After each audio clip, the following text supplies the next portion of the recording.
Hej, jag heter Fina och jag är IF.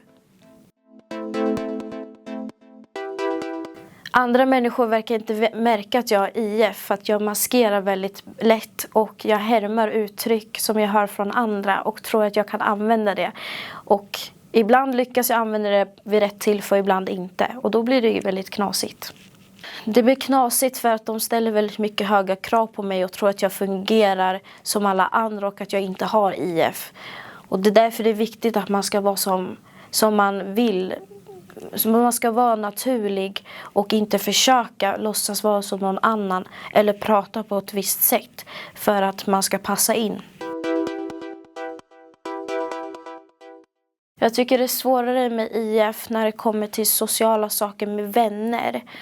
Och när jag ska hantera problem på egen hand, då vill jag jättegärna ha hjälp av andra människor som kan stötta mig och liksom ha ett perspektiv på vad som jag har missuppfattat och vad som kanske inte har varit missuppfattning men som man ändå behöver hitta lösning på. Jag brukar säga att IF är som en intellektuell funktionsnedsättning. Och det betyder alltså att hjärnan fungerar annorlunda och det tar långsammare att lära sig saker.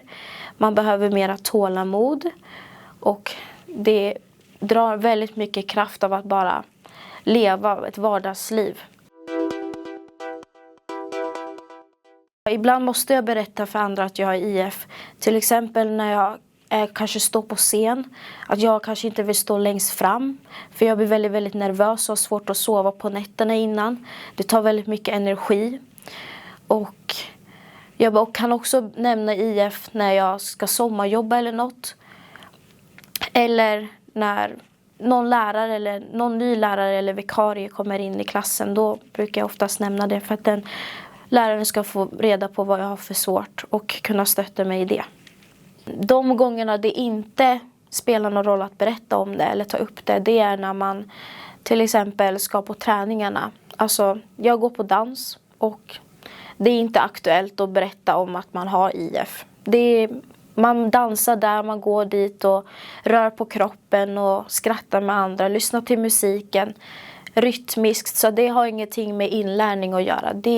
Man lär sig, kroppen lär sig vilka steg man ska göra, men det är inte så svårt.